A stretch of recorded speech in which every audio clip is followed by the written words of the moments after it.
So tonight we have a dynamic speaker. So just gonna go over the agenda real quick. So we're gonna have a crucial conversations with a peer recovery coach, and tonight's speaker is Stephen Johnson. And it's an interactive time where we can ask questions. Our speaker tonight is Stephen Johnson, and he is a person in recovery who serves as a recovery coach and wellness advocate at 1016 Recovery Network. His role is to guide individuals towards sustained recovery by sharing recovery tools he's gained from training and his lived experience. Stephen has 6 years of continued sobriety, works as an active 12-step program, and recently started a recovery podcast. So thank you so much, Stephen, and the time is yours. So basically, if you guys don't know what a recovery coach is, it's a person in sobriety recovery who's been where the client has been and is where the client is trying to go. So a peer recovery coach, someone who walks side by side with the individuals who are seeking services, kind of helping them create their own recovery plans. So with the motivational interviewing tactics, it's not like a one-size-fits-all process. It's like, okay, what are you looking for? You know, and how can I help you get your goals achieved? Because when a person creates their own plan, they're more invested into it, you know, rather than me trying to sell them on something that they're not 100% buying into. So we help them create their own recovery plans. There's multiple different pathways. There's NA, AA, you know, traditional recovery supports. Some people want to just get re-engaged with their family. Some people want to go the church route. There's just a numerous amounts of things that are considered a recovery pathway. So, you know, my pathway is NA. Someone else may just not want to go to a 12-step meeting for whatever reason they have, and that's okay. That's something I need to kind of work with, because if I'm just sitting here trying to get them to go to NA and they're not interested in it at all, and I have the bias of, well, you're not doing it right, all I'm doing is creating a barrier between me and my client.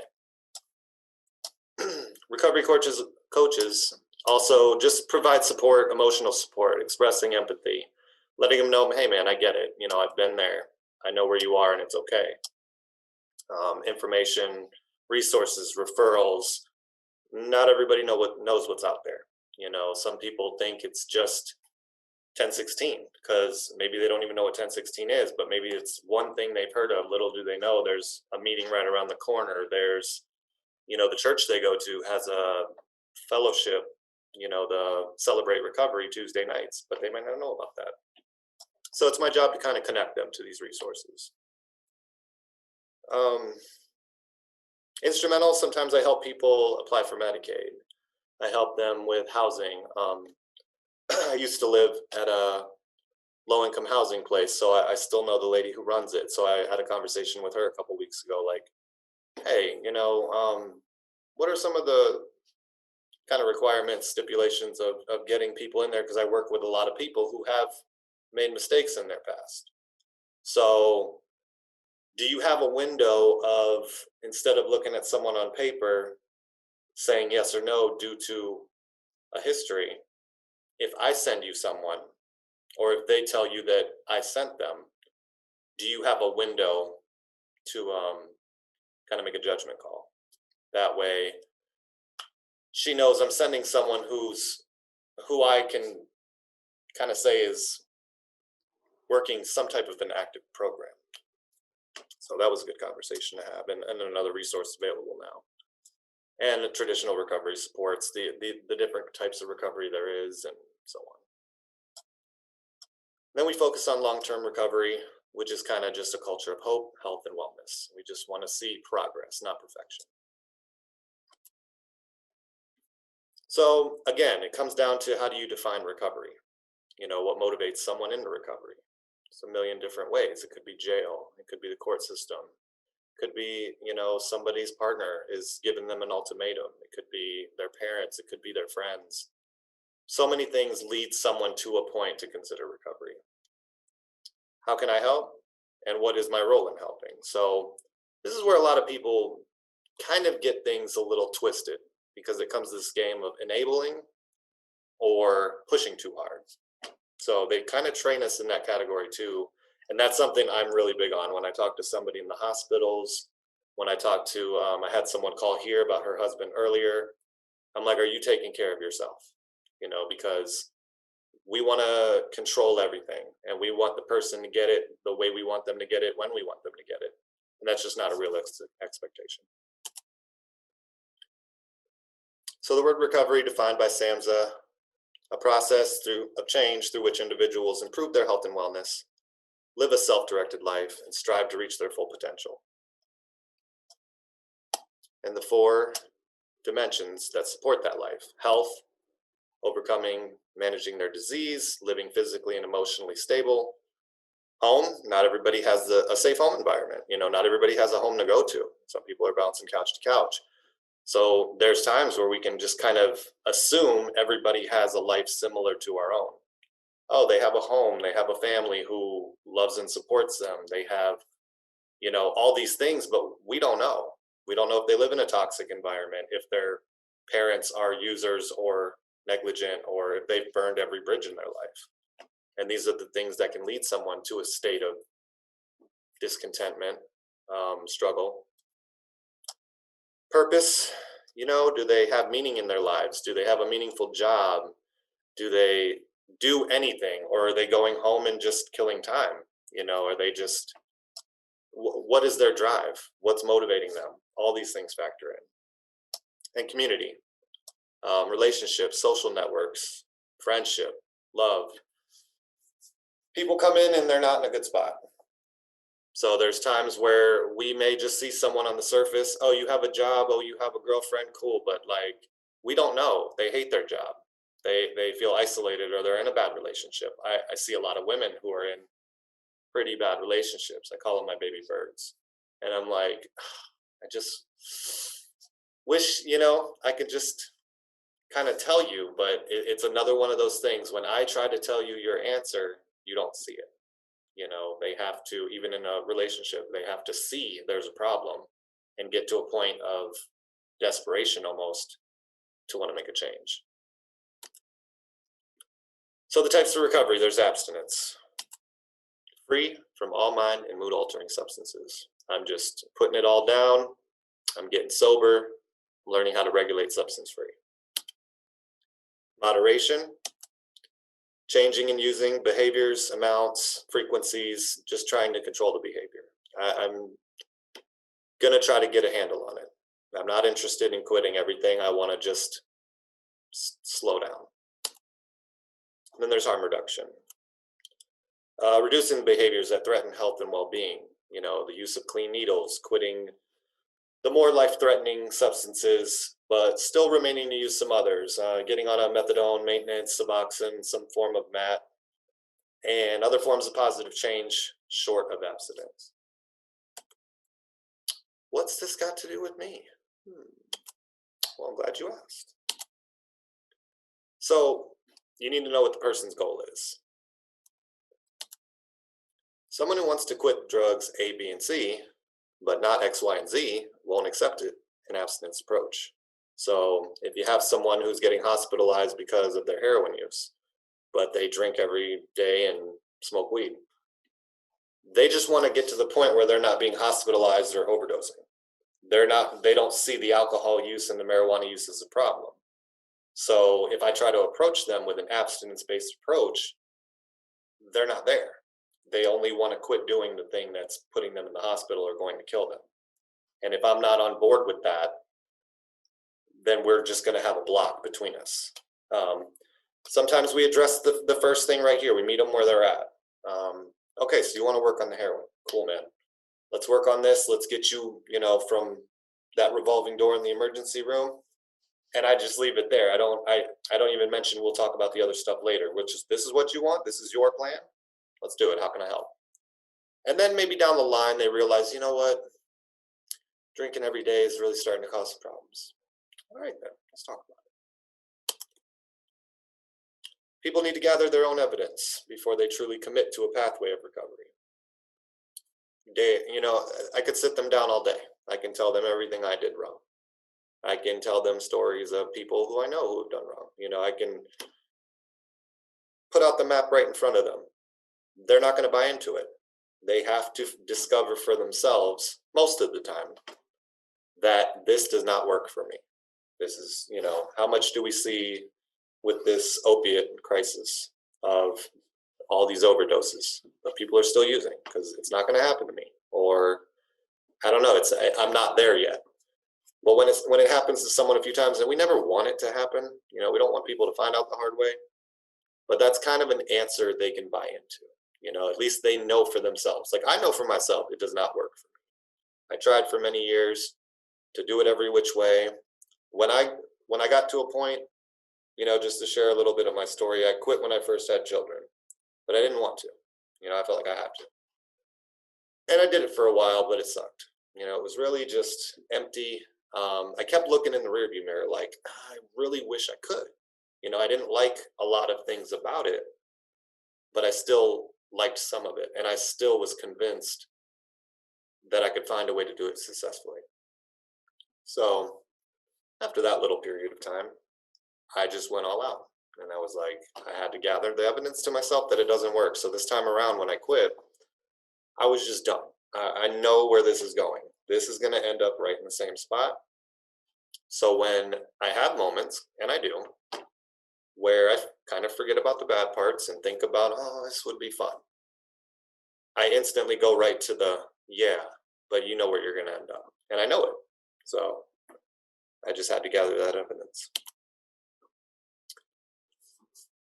And yeah, sometimes minimizing near death and hospitalization behavior is a step in the right direction. So that's kind of the basis of getting on with the harm reduction approach. Shame, guilt, and persecution never push someone towards change. It only isolates them. So if I'm nagging at them, if I'm trying to point out everything they're doing wrong, all I'm doing is pushing them away. 9 times out of 10, the person struggling with addiction feels enough shame, guilt, and isolation themselves. And they know it, and it's not as simple as just saying, I don't want to get high. And I think a lot of us know that by now. But when someone's just coming at you with it, you're already, feeling it yourself. All it does is push you further. But setting boundaries, speaking compassionate truth, and protecting your peace can work wonders. So this is where I ask you guys to involve yourself. Share your experience. Just think of a time where you or someone you know tried to help someone with their addiction. So kind of knowing what you know now about the different approaches, is there anything you may have done different?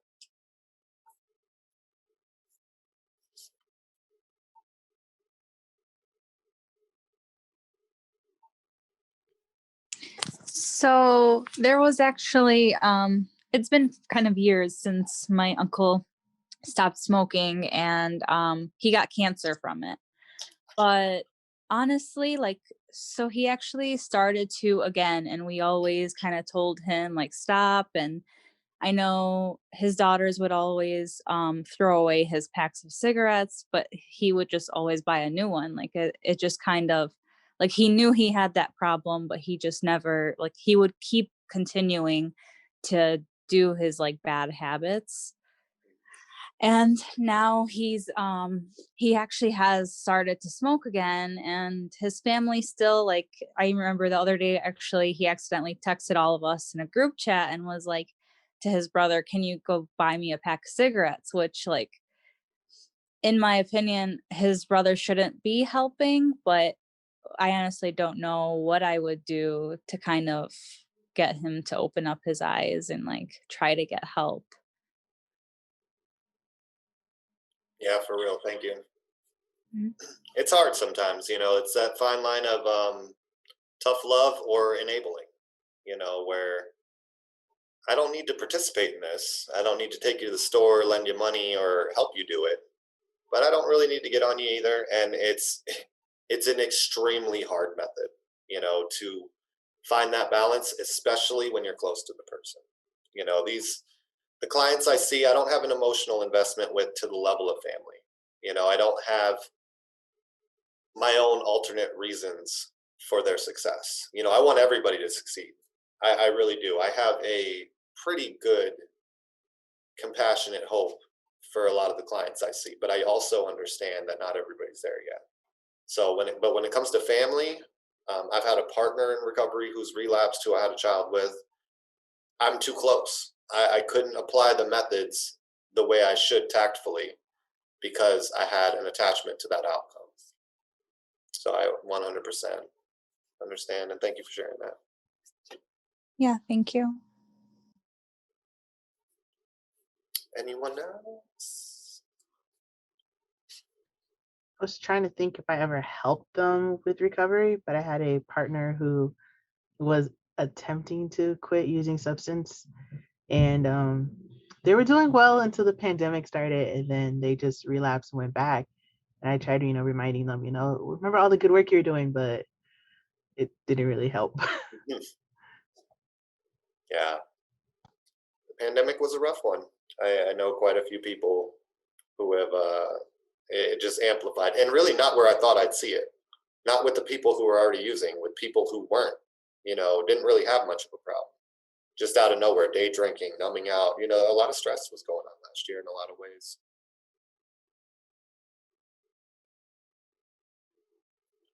Things. So I made 36 slides and I'm on 19. Just keeping that in mind. So I'm going to pause a lot for your guys' involvement. I appreciate you guys sharing. Hey, questions? Does anybody have any questions about anything else so far?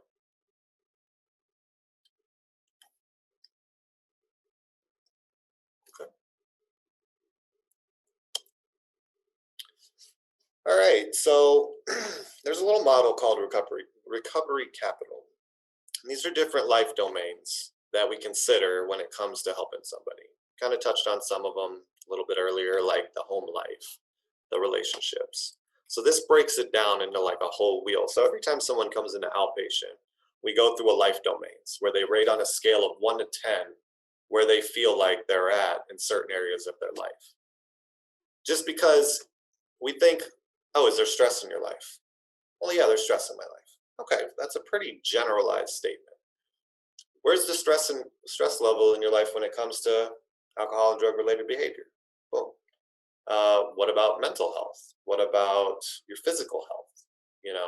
We break it down in a number scale to see where the stress is at.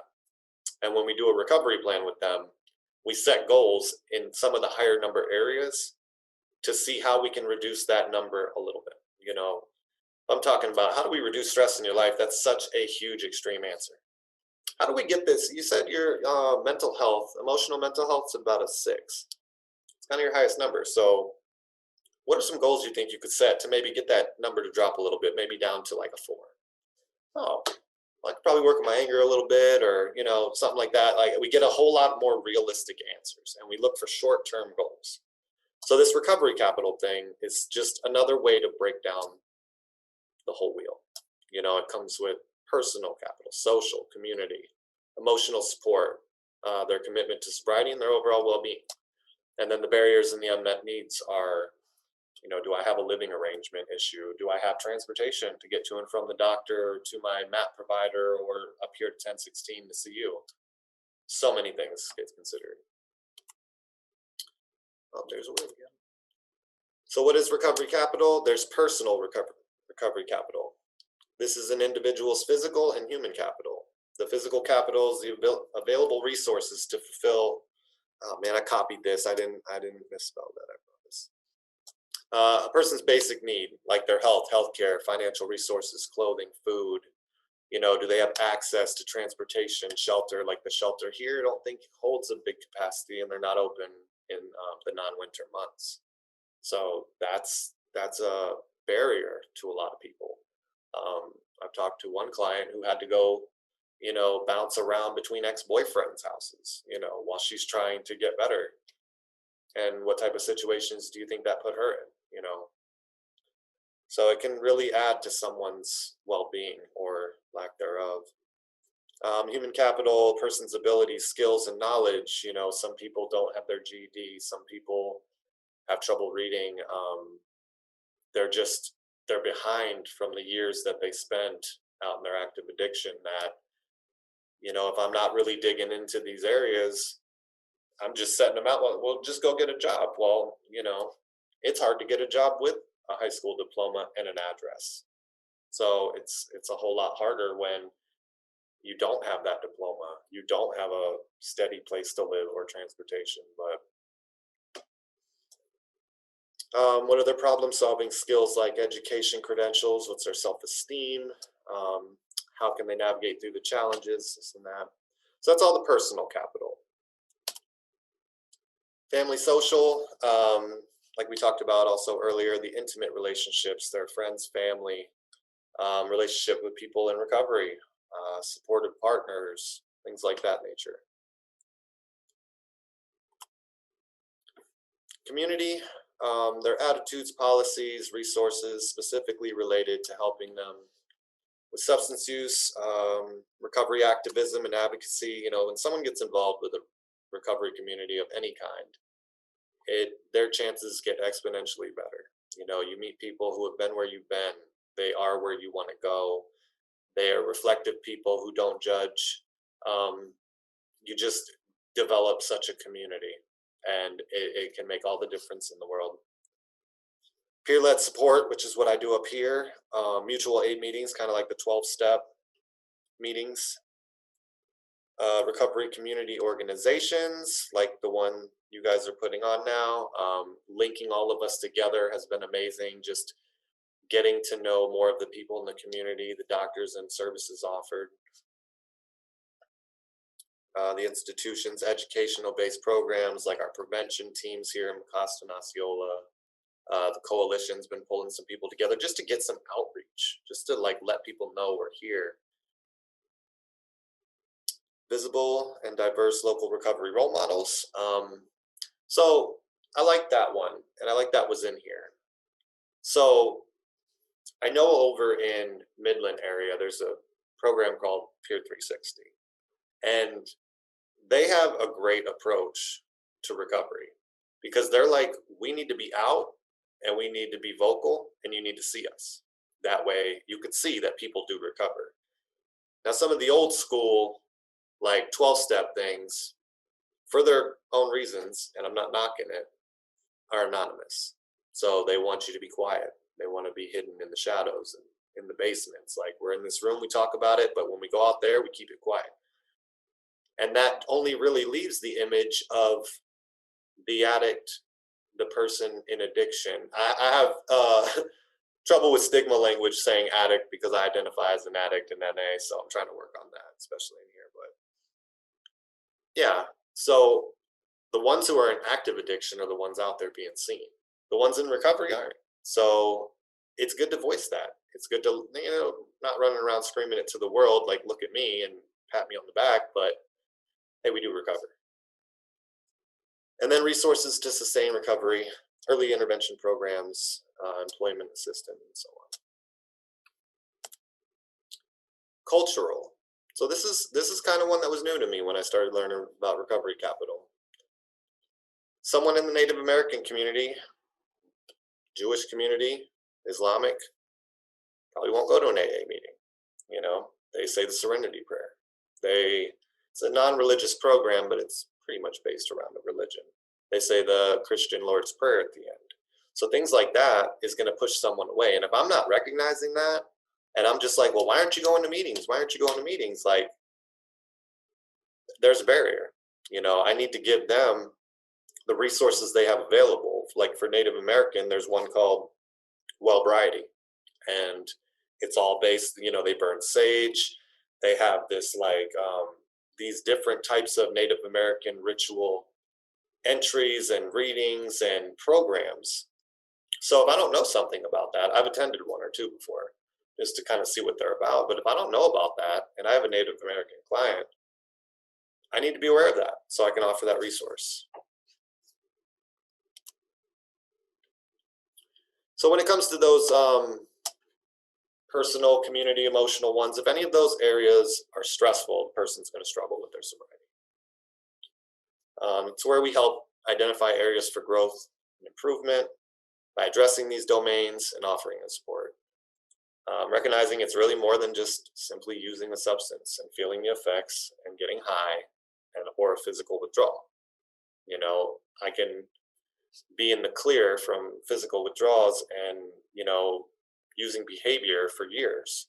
If I don't develop coping skills along the way, if I have an emotional breakup, if I become homeless, if I, you know, any of these life domains become stressful, that's where someone in recovery can turn to the like, well, why not?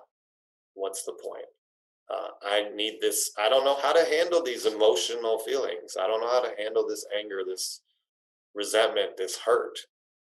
I need to numb it. I need to check out. And unfortunately for us, that kind of means restarting the cycle. So empathizing with the person, you know, just displaying non-judgment and compassion, and also placing some boundaries. Boundaries are extremely important. I have to have them with clients. I have them with family. I have them with my girlfriend. You know, I need to protect myself, you know, and they're not super extreme. But if I'm in an uncomfortable situation, if, you know, an argument's getting tense, if, you know, things like that, it's, I need to put up a wall here, because when I don't have a boundary and I'm just subjecting myself to it, that's when my defects start to fly. And be patient. It's a marathon, not a sprint. Does anybody have questions about recovery capital or comments?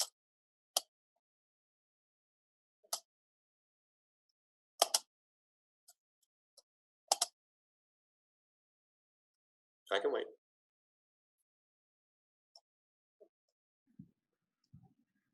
Hi, this is Jo Jean. Hey. There was a group about 20 years ago, the Search Institute.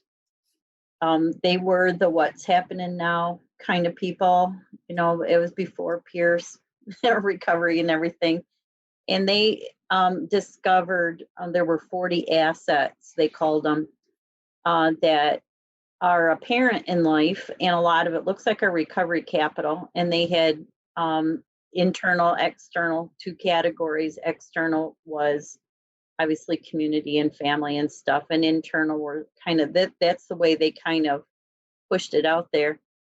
It's just a kind of another way of looking at the same thing. And they had listed it with children, youth, and I think adults, but each one they had kind of broken down into what it would look like if it was a good asset, if it was active in somebody's. And then they developed little tests that people could take. And the easy way approach to it was always you kind of push that paper off to somebody and take a look through there and check off all the things you feel really good about that's in your life. And how can you incorporate some of these other things to become stronger? And it's easy, it's a positive evaluation tool. And just, you know, you celebrate the ones that are already present, and then you turn the ones that aren't present into a goal. And it makes it real black and white. But the Search Institute was kind of an interesting thing. They never did any kind of implementation. They were just a discovery group. You know, $1 million grant to discover these things always irks me that you don't have anything practical in there. But it might be something that would be a great resource that I use it still in my parenting classes and working in prevention and recovery support. So I'm one step away. I'm part of the community that comes up behind, you know, everybody and tries to encourage a recovery community to happen. So I'm kind of like back out there with broader arms perhaps, but I need to understand all the players at the table too and how we can support them. I just thought that was kind of a cool resource as you're looking at that recovery capital, to kind of look at that 40 assets and break it down. And sometimes when you have small, like a group of people, like kids in a room or something, you can pick one asset and do a game or something to make them become more aware of how important that is for me to have social skills or emotional support or something like that. It's real easy off of their template to kind of jump then into how do I make that an activity for the day. And it's good for families too, to grab that sheet and just say, okay, what do I need to do to help my kid become more resilient, is basically get more of these assets into our life. So again, way back when it was the precursor to trauma-informed care and resiliency and everything. It's just another way of looking at it, but I really like their sheet and kind of how they broke it down into those age groups and kind of enumerated it a little bit more. So just 2 cents worth of assets. Yeah. Oh, that was really good. What was the name of that again? It's called 40 Assets. You can just Google 40 Assets. The group that publishes it, PDFs are online for free, called the Search Institute. Okay. And you said it's for children? Everybody. So they'll have it broken down from children, young kids, teens, and adults. So I think there's 4 sheets, and they just kind of tweak it. You know, what does community look like to a little kid versus an adult? So you can kind of, whoever you're working with, if they got kids, you know, and it just begins to be an implementation as we're trying to help people untangle their stress and their, why am I stressed out? Oh, obviously, because I need this thing, it's missing in my life. So it kind of crisscrosses all of our conversations, behavioral health and family life and all these things. And I was lucky enough to kind of come across it. They're still very active as an institute, but I think their biggest contribution was that PDF that they got out there for free. So I like it. Yeah, I'm definitely gonna check it out. I'll do it in my groups. Okay, well I'll throw it in the chat for you guys. Thank you. I appreciate that. I'm always on the lookout for new stuff. Like when it comes to my own personal development or how to help clients better or anything, I'm all about it. You got anything, throw it at me. Me too. Thanks. Yeah, thank you.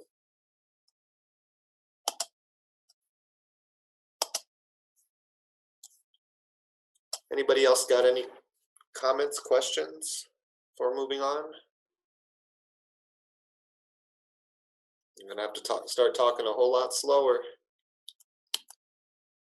Alrighty, we're gonna go on over to maintenance. So now, at the point when a person has moved through the withdrawal craving process, established their recovery supports, and is a functioning and contributing member of society, now what? Well, I'm glad you asked. So you got to use it or you lose it. You know, repetition, key to every form of development. You know, so setting these systems like going to the meetings, doing your journaling, contacting a sponsor, attending your church, doing what's called a 10th step, which is a nightly inventory where they take a look at their behavior for the day and kind of analyze, what could I have done better? Did I do anything that I owe someone an amends to? Did I lose my cool? Did I, you know, and it's not about a perfectionism thing. It's just, I know what's right and what's wrong with me. Did I say something I probably shouldn't have said? Did I kind of snap on someone? And I'm going to go amend that. I'm going to go face them and say, I'm sorry, I was having a bad day, you know, or something like that. Not as an excuse, but just as some ownership. So whatever it is that keeps you going, whatever it is that worked for you, continue that. Otherwise, it just slowly starts to go away. Have any of you guys started making any type of life change that you had it going really good for a minute? The momentum's there, and then you kind of take your foot off the gas a little bit, and then haven't done it in a while. Working out, reading, I don't know, anything like that? I know all the time. All the time I get into a really good groove and then it's gone. Yeah. You get tired, but you can't get tired in these kind of situations. So Yep, we do that too.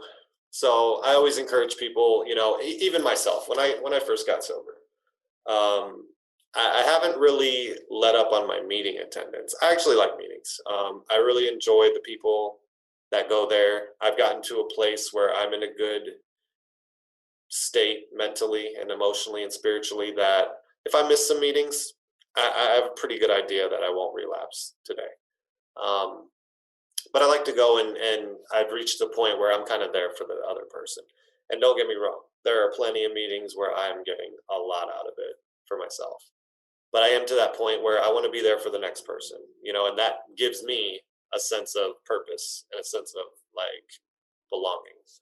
But really, I just want to check in with my people and make sure they're all right. Like we had a guy last year who lost his son, who was in his 20s to a heroin overdose. And, we were meeting 3 times a week on Zoom. And I'm like, guys, we need to meet every night. You know what I mean? So I'm glad I was there to kind of be there for him, to make the suggestion to meet nightly. We all were there every night, just making sure we had some support for him. You know what I mean? Because he was really going through it and he made it through without relapsing. So that's huge because that's usually a lot of people's number one reservation. Like if I ever lost my kid, I don't know if I'd be able to handle that sober. But he did it.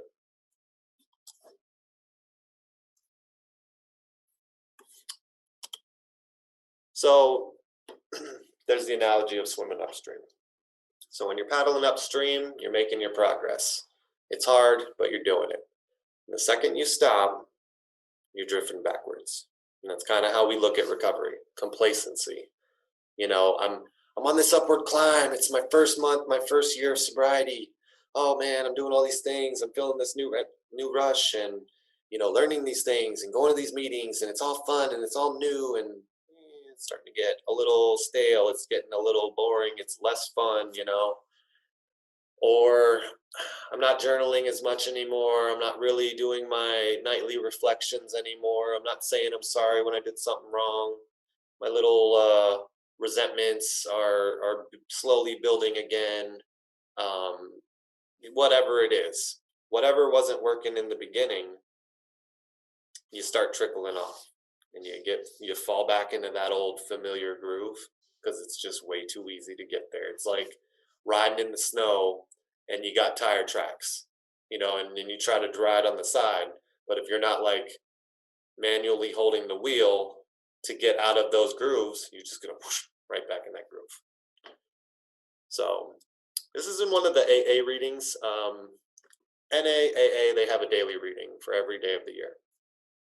And they always have these little like metaphor analogies. Sometimes it's just like a basic reading about something like gratitude or something.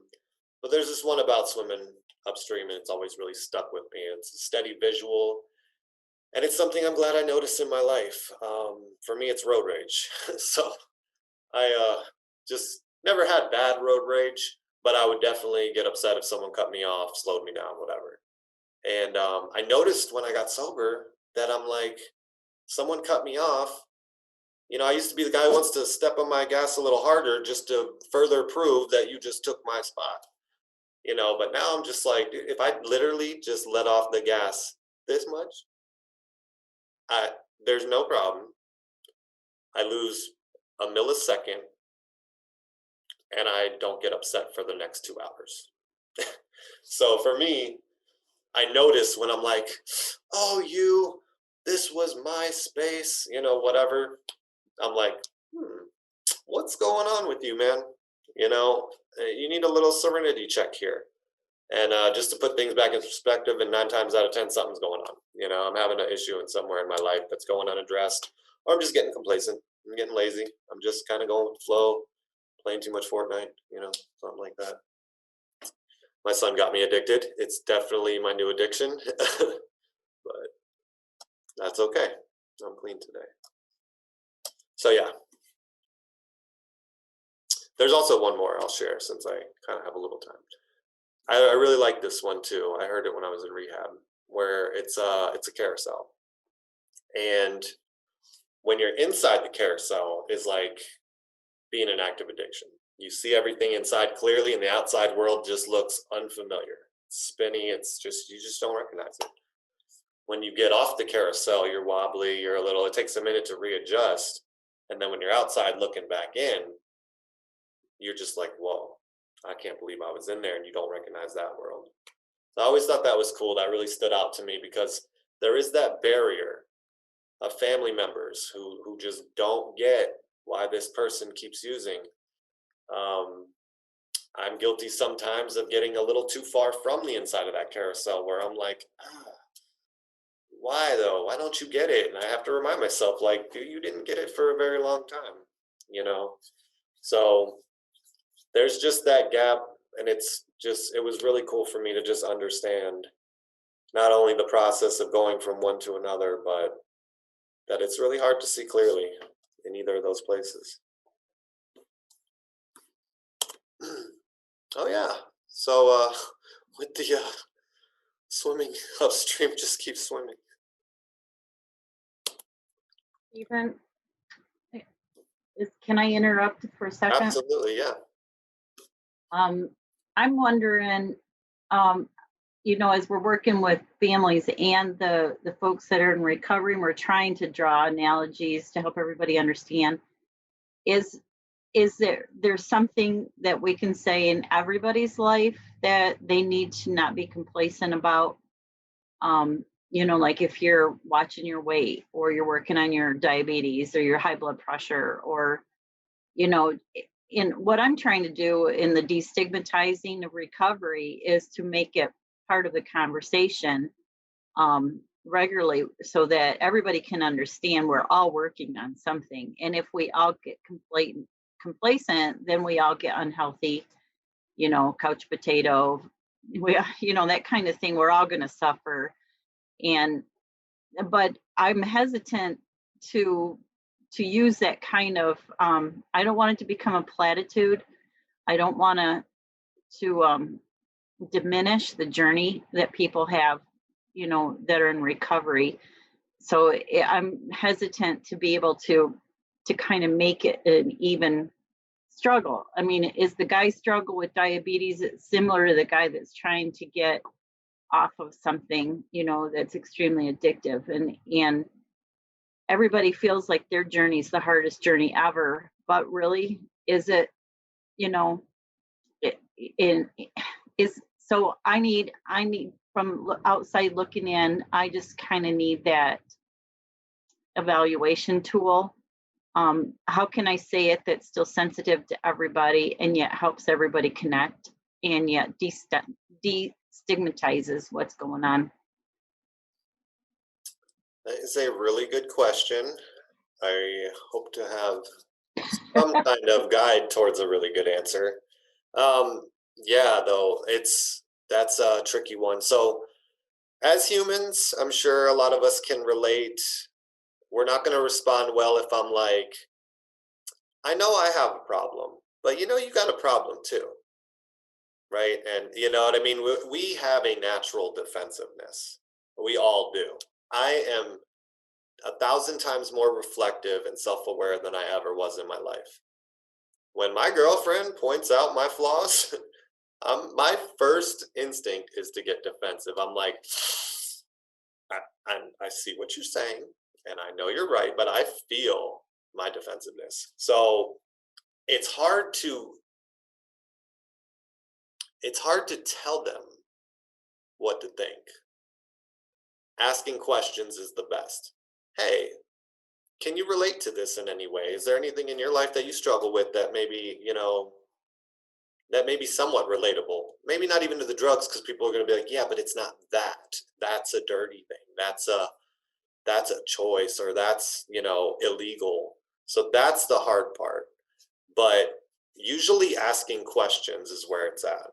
You know, if I come to you and say, I'm sorry, I did something wrong, but you did this wrong, we're both just gonna sit here and kind of ping pong back and forth. But if I say, hey, I'm really sorry, I was being a jerk today, you're more apt to be like, no, I'm sorry, you know. So it's kind of, I feel like I don't really have an answer for you, but that's kind of where my mind went to where it's like, man, these people struggle so hard, you know, and I don't know if you understand that. Oh, I totally do, because when I do this with my diabetes, you know, it's like, I know I shouldn't eat that cake, but I did.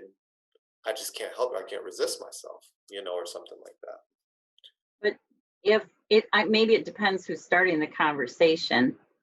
But I kind of think, or I just initially feel like an addiction is so encompassing. It is so absorbs every area of a person's life. I mean, you can dodge, you know, sugar and maybe not think about it. It might not be the very first thing at every, you know, drive. So to me, it's still more intensive feeling. I mean, if I'm willing to sacrifice relationships, you know, addictions are just at a way more intensive level than other diseases perhaps, but we're trying to bring it on a more common playing field. But I don't want to lose that compassion piece too. And like you say, it depends who's starting the conversation, you know, and whose perspective it's coming from. But maybe I should just think about it more. Yeah, and me too. And I'd like to get back with you. So I'll have my email at the end of this if you want to email me. If you're working on something and you have ideas and you want to bounce them off, you know, by all means, like I'll try to give whatever input I can, because I believe we're all addicted to behaviors. You know, some of them just happen to be on the illegal side or on the surface worse than others. But really, we're checking out a reality. We're obsessed with something. We're getting the dopamine rushes. I mean, people do it with their phones. You know what I mean? They have studies that show like the same thing of like binging on Facebook gives you the same receptor responses as a hit of crack cocaine. So, you know, would you see someone on their phone all day in front of their kids and say, wow, you're an addict. You know, you should be talked to or take a class. I mean, they probably should because they're ignoring their kids all day. But if you saw someone take one hit of crack in front of their kids, you know what I mean? And I get that it's not as simple as that.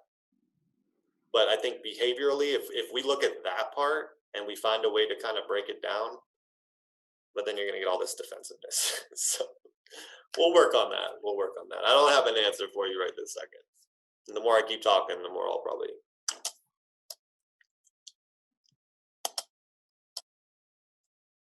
Okay. 5 minutes left. I guess I'm a Gabby. I really thought I was going to have a lot of time to kill. So yeah, whatever worked for you in the beginning, you got to keep doing to avoid that complacency. You know, when you notice yourself floating back downstream, just take a look around you. What's going on with me? What am I not doing that I used to do in the beginning? Get back to it. Like when I hit a life drama, I go right back to journaling. You know, when my head is a mess and I'm feeling emotionally off, I grab that journal and I get right back to it, you know, and it's not something I do often, but it's something that really worked for me in the beginning. And last but not least, never give up. You know, it may not be the first time or the 100th time you talk to a person about recovery that they decide to make a change, but it might be the 101st. So never give up. I know I had a lot of people try to talk to me over the years, but I kind of wrote myself off as a lost cause. And if you'd have told me 6 years ago that I'd be doing something like this today or working where I'm at or doing the things I'm doing, I honestly wouldn't believe you.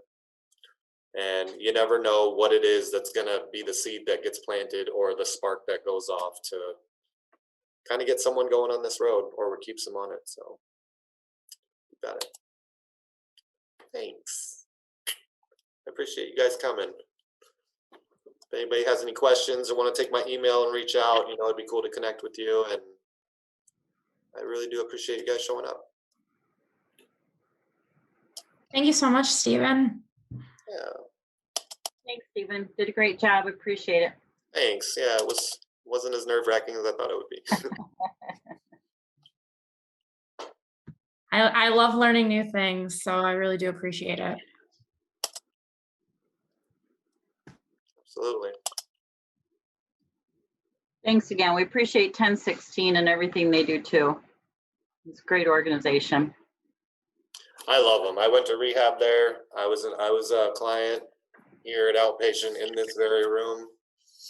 They were always really good to me, and I really appreciated it. They have a passion for recovery. Good.